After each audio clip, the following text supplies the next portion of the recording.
प्यारे साथियों, आज हम आलू, पत्थर चट्टा अर्थात ब्रायोफिलम और जलीय पौधों में कायिक प्रवर्धन के बारे में जानकारी प्राप्त करेंगे।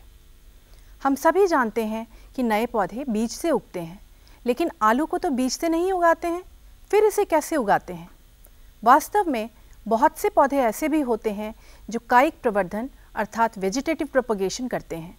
इनमें कुछ भाग जैसे जड़, तना और पत्तियां या उनके रूपांतरित भाग अनुकूल परिस्थितियों में विकसित होकर नए पौधे को जन्म देते हैं। क्या आपने कभी बगीचे में माली को कलम से गुलाब का पौधा लगाते या खेत में किसान को आलू, केला या गन्ने की खेती करते हुए देखा है? इन्हें मूलतः कायिक प्रवर्धन के द्वारा ही उगाया जाता है। यह विधि केला, संतरा, गुलाब और चमेली जैसे पौधों को उगाने के लिए उपयोगी है, जो बीज उत्पन्न करने की प्रक्रिया खो चुके हैं। आइए अब हम आलू, पत्थर चट्टा अर्थात ब्रायोफिलम और जलीय पौधों में कायिक प्रवर्धन के बारे में जानकारी प्राप्त करें। यद्यपि अधिकतर पुष्पीय पादप पुष्पों के द्वारा लैंगिक जनन करते हैं, परंतु कुछ पौधों में अलैंगिक विधियों द्वारा भी जनन होता है।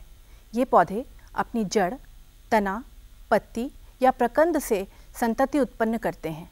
प्रजनन की यह विधि कायिक प्रवर्धन कहलाती है और जो संरचनाएं प्रवर्धन करती हैं उन्हें कायिक प्रवर्ध वेजिटेटिव प्रोपगेट कहते हैं। चूँकि इन संरचनाओं के निर्माण में लैंगिक जनन की भांति दो जनकों की भागीदारी नहीं होती है, अतः ये अलैंगिक जनन का ही एक प्रकार है। कृषि और उद्यान कृषि में माली और किसान पौधों के ज्ञान, गुण का लाभ उठाकर बड़े पैमाने पर प्रवर्धन करते हैं।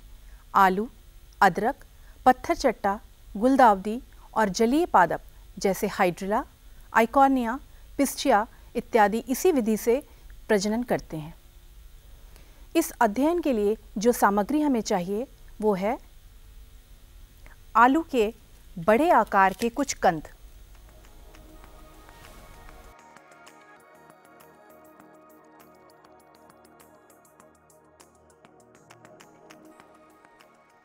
ब्रायोफिलम या पत्थर चट्टा की कुछ परिपक्व पत्तियां जिनमें तरुण अपस्थानिक कलिकाएं हैं, जलीय पादप आइकॉर्निया या पिस्चिया। यहाँ जलीय पादपों का इस समय हमारे पास अभाव है, इसके अभाव में हम जलीय पादपों के ये चित्र ले रहे हैं।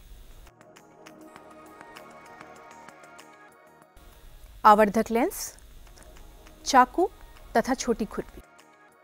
सबसे पहले हम आलू के कंद का ध्यानपूर्वक निरीक्षण करते हैं। कंद की सतह पर हमें कई स्थानों पर छोटी छोटी गर्त या आंखें दिखाई देती हैं।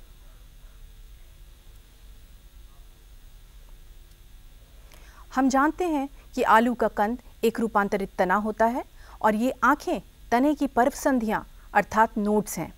हैंडलेंस से इन आंखों को देखने पर हमें प्रत्येक आंख में एक छोटी अपस्थानिक कलिका एडवेंटिशियस बड दिखती है।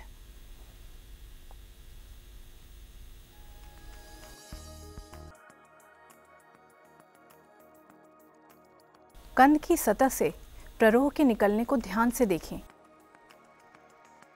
यदि हम इन आँखों युक्त आलू के टुकड़ों को बोते हैं तो उनसे और आलू के पौधे निकल आते हैं।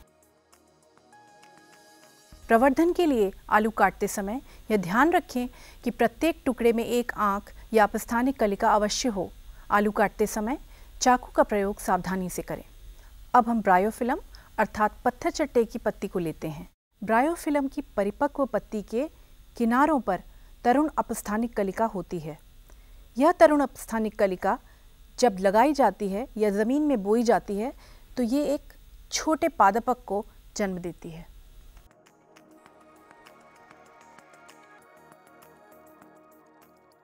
पत्ती का फलक, खास तौर पर इसके किनारों को देखने पर हमें छोटे छोटे पौधे निकलते दिखाई देंगे।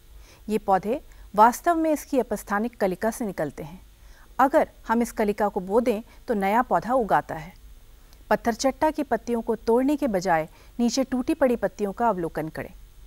हमने देखा कि किसी पौधे के तने या पत्ती से हम नया पौधा उगा सकते हैं। अब हम एक जलीय पौधा जलकुंभी का ध्यानपूर्वक अवलोकन करेंगे। हम देखते हैं कि नया पौधा जनक पौधे से जुड़ा हुआ है। यहाँ आप चित्र में देख सकते हैं कि किस प्रकार ये नया पौधा जनक पौधे से जुड़ा हुआ है। जलीय पौधों को तालाब से निकालते समय दस्तानों का प्रयोग करना चाहिए। सघन स्तंभ के आधार से पार्श्व प्ररोह, जिन्हें भूस्तारिका कहते हैं, निकल आते हैं। इन भूस्तारिकाओं से नए पादप निकलते हैं। इस प्रयोगात्मक अभ्यास में हमने कायिक प्रवर्धन को 3 उदाहरणों से समझने का प्रयास किया है। आपने भी संभवतः आलू, गन्ना, केला, अदरक और डहेलिया जैसे पौधों की खेती में देखा होगा कि ये सभी कायिक प्रवर्धन से ही उगाए जाते हैं। इन सभी पौधों में रूपांतरित पर्वसंधियों अर्थात नोड्स से पौधों की अर्थात प्लांटलेट्स की उत्पत्ति होती है। जब ये पर्वसंधियाँ नमी युक्त मृदा और जल के संपर्क में आती हैं तो इनसे नए पादप उत्पन्न हो जाते हैं। कायिक प्रवर्धन से उगाए जाने वाले पौधों का एक लाभ यह है कि इनके गुण अपने जनक पादपों के समान होते हैं। आज हमने आलू, पत्थर चट्टा और एक जलीय पौधे में कायिक प्रवर्धन के बारे में जानकारी प्राप्त की है। आप स्वयं भी इन प्रयोगों को करके देख सकते हैं। धन्यवाद।